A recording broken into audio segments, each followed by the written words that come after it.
guys, how you doing? It's Henry at Mowers N Blowers.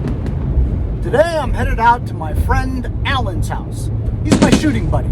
If you guys are into guns, go check out my other channel, Mowers, Blowers, and Guns. Anyway, Alan has this John Deere dual-stage snowblower. It's kind of a beast. It's called the 1330E, which is 13 horsepower, 30-inch wide clearing path. And he says the fuel shutoff leaks. This is the kind that's integrated in the front panel of the engine. So it's not like super easy to change because you gotta remove the panel, and it's an internal type shutoff valve. And he says it leaks. Well, after a few years, the O-ring in the shutoff does wear and cause leaks. So I'm just going over to his house.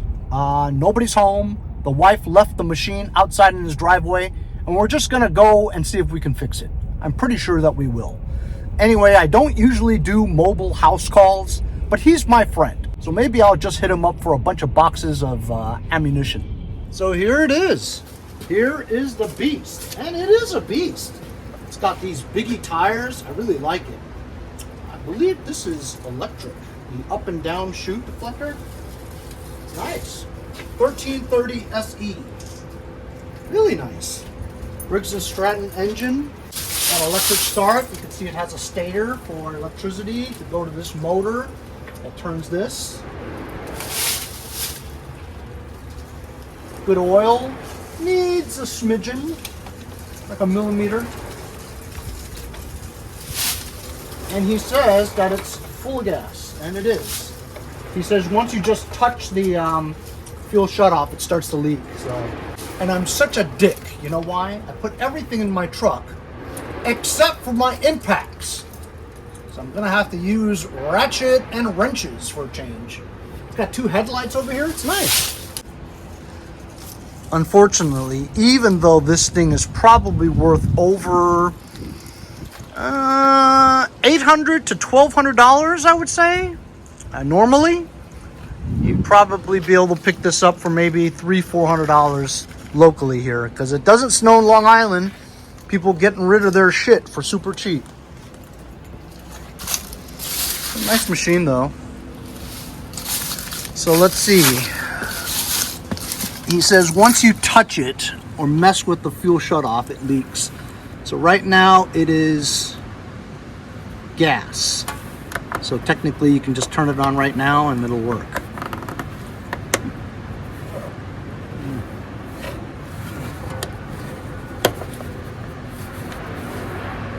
So this is shutting it off? No, this is, so you can see the line going straight like that, right? So this should be good. This means shut off. It's so confusing, isn't it? But if you look at the line, you can see the line there, and it goes straight up like that, right? Into the petcock. So if you do that, it's blocked off, meaning there's no fuel. If you open it up, it should be fuel. Let's test it, huh?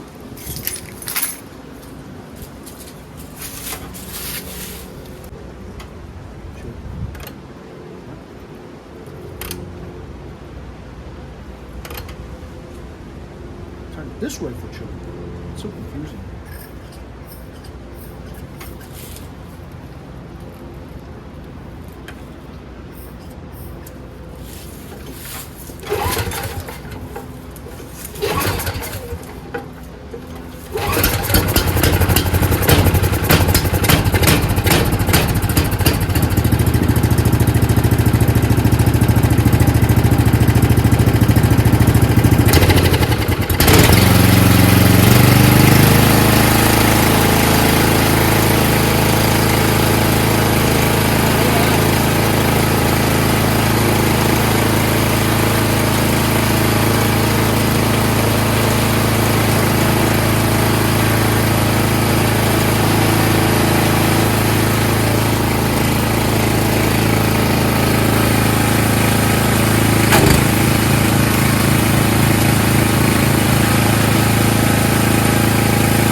I see a little. Yep. Not a bigger deal. Yeah. See moisture coming out like that? So it's either the fuel line that's cracked or it's the fuel shutoff. So it looks like we have to just remove this panel. 5/16, 5/16, 3 5/16. So knob comes off. I better put that in my pocket. Look at all these leaves everywhere. All right, well, since I don't have an impact, we'll get some wrenches.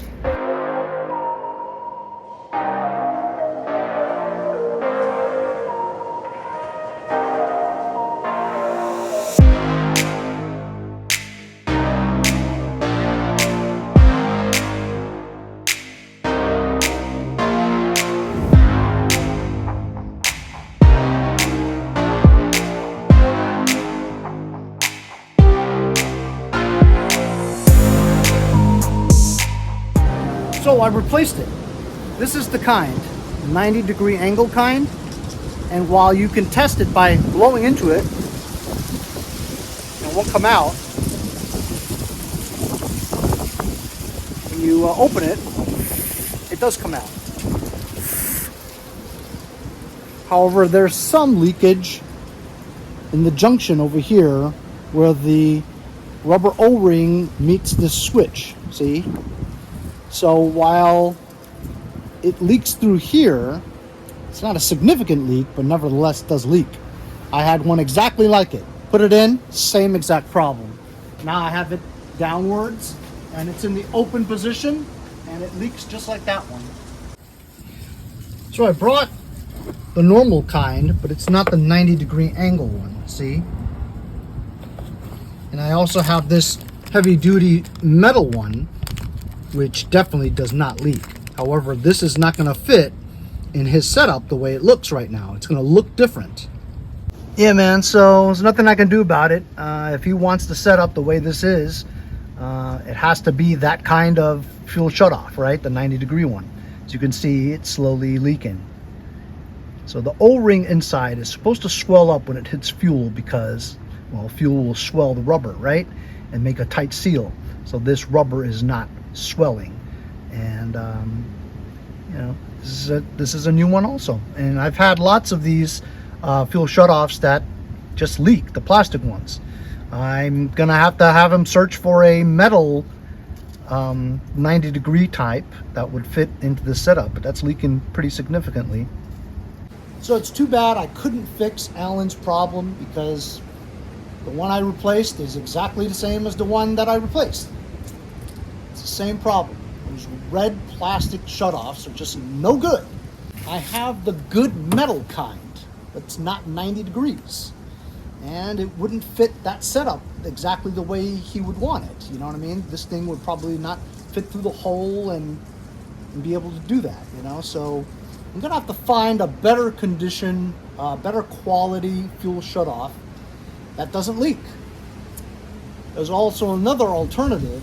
You can just get a fuel line that's 90-degree curved and do away with the fuel shutoff in that area. Maybe find another place to put a fuel shutoff. It's pretty cramped in there though. You wouldn't be able to have any access to it easily. So I'll have to think about it. So we'll be back with this another time. I wouldn't have come over here to fix Alan's thing if I didn't have something that I was gonna do in the area. I'm just gonna go pick up something that I've wanted since Halloween.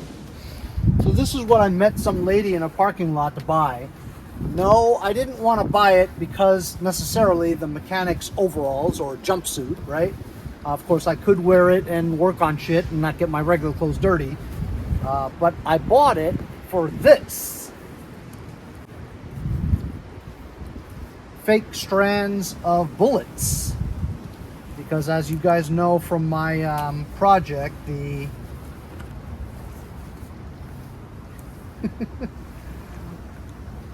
my six-wheeler, I have a little toy Gatling gun on the front, and I made real bullet shells, but I put it together with electrical tape, and over the summer it melts and it just falls all over the place. Look at these strands of bullets. good prop for my six-wheeler when I change the engine next year. For you guys that didn't see my review, look what I got. Oh, look at the size of that screen, man.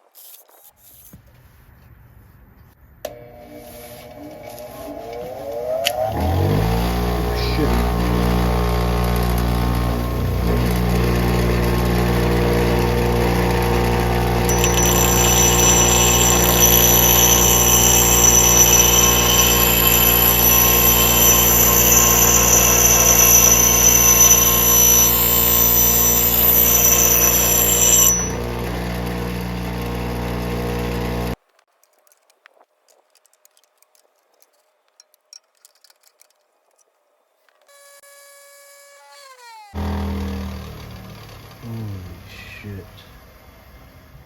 So as you guys saw from my previous episode on the Husky 50-inch lawn tractor, the only thing that was really wrong with it, other than a weak battery, was the flange on the bottom of the steering column that was worn out so that the steering would click. When you turned it to the right, you couldn't turn it anymore and it would click, click, click, click, click, because the cog wasn't matching with the sector gear. So I fixed that by putting a plastic bushing in between the original flange. And it seems to work pretty well. But as you know, I also found that they do sell the part on eBay for like $7. That also includes a new cog. Well, I don't really need the cog, I just need the flange. And it seems to work just fine. I wasn't gonna replace it because why fix something that isn't broken? But I think that in the long term, the plastic bushing will wear out and we'll have the same problem again. So I told you that I was probably gonna eventually change it if I didn't sell it. So in the mail the other day, I got a package that I didn't order, and I got this.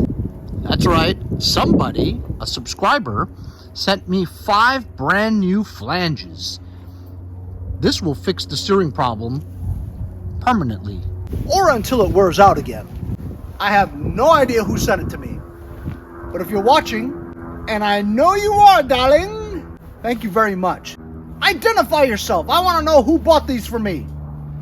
You had to have bought a sticker or something before, or a hat, because how did you know my address? I'm just gonna try to shove it in here right now. That's what she said.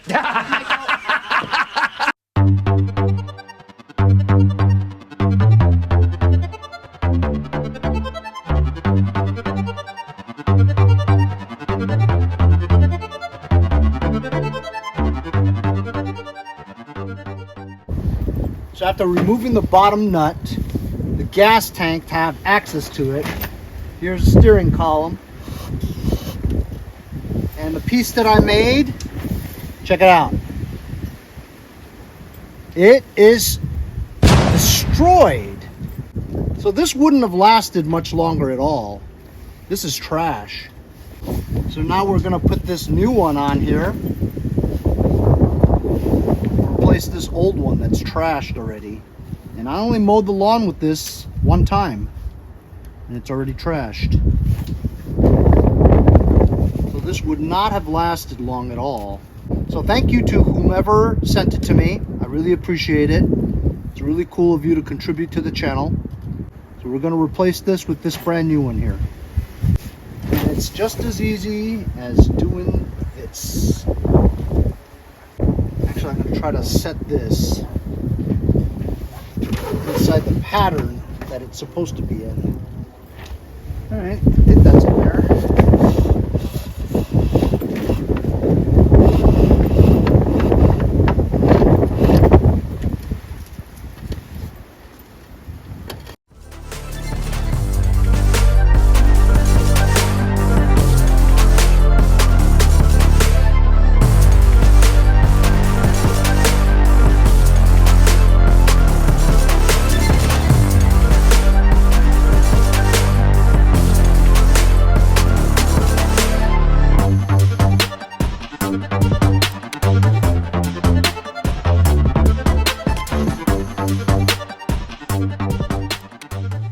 as you saw from time lapse, it wasn't that easy.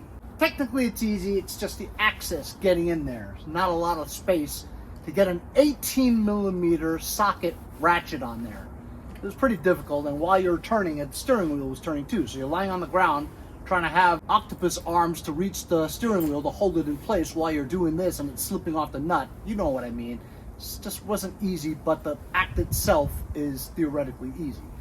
But now this thing is great, man. Solid, no play.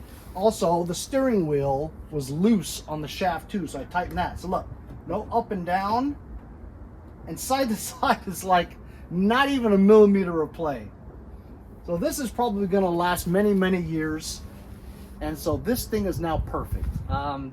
I like it so much I don't even really want to sell it, but I have no business keeping it given the amount of tractors that I have, including 0 turns. But it is a nice tractor, I'm telling you right now. I'm going to list this for like $12.50 for next spring. I won't sell it for anything less than $1,000. Look, the bagger system, triple bagger in this condition, it's like $250, $300 used right now. You know what I mean? V-twin engine, everything works. 50-inch deck. This is a good tractor for an MTD. As you saw, I also had to fix the outside of one of my sheds because with the UV rays and stuff like that, it just breaks down any kind of fabric. So guess what? You know how I always say here in Long Island we don't get any snow, right? Well, our local meteorologist, the weatherman, says that we're gonna get 3 to 5 inches tonight. Now yesterday it was just a dusting. Day before that they said we're just gonna get some rain. Now all of a sudden, holy shit. 3 to 5 inches, huh? Well, maybe in about 6 hours they're gonna say, oh, we're gonna get 2 feet of snow. Those quacks don't know anything. Stay tuned for my next episode. Am I using a snowblower or not? So I'm gonna fix my friend Alan's fuel shutoff on his John Deere snowblower. I mean, it runs just fine as it is right now. So it leaks a little bit of gas. So what? Anyway, my friends over at HIPA are gonna send me a bunch of those 90-degree new shutoffs. I'm gonna try all of them. Make sure none of them leak. On another episode, I'll go over to Alan's house and replace that. I mean, it's really easy. He could have done it himself. Some people just don't have the know-how or the mechanical ability to do it, or want to do it, you know? Hope you guys enjoyed the video. Just getting shit done. Bonus footage. Meanwhile, at Andy from Jericho's house, he's putting his Thule photon torpedo on top of the roof of his truck. Just kidding. It's just the cargo carrier. Andy from Jericho and our families, we're gonna go on a ski trip to Canada, So I brought my skis over to his house after our poker game, and he's gonna put all our skis in that cargo carrier. We haven't skied together in Canada for about 2-3 years, so it'll be a much needed small vacation. I haven't been on vacation in a long time because I can't take Bober on the plane. So we're going to be driving to Canada. It's only like 5.5 hours from where we are. As you can see, out with the snowblower and into the shed his lawnmower goes. We changed out a new HIPA carburetor for him last time, and let's see if it starts up.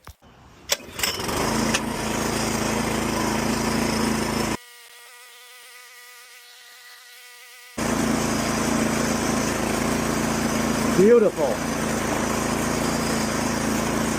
See if we get snow tomorrow. See you guys next time on Mowers N Blowers. Oh, also, like and subscribe. It really helps your boy Henry out. We'll see you later.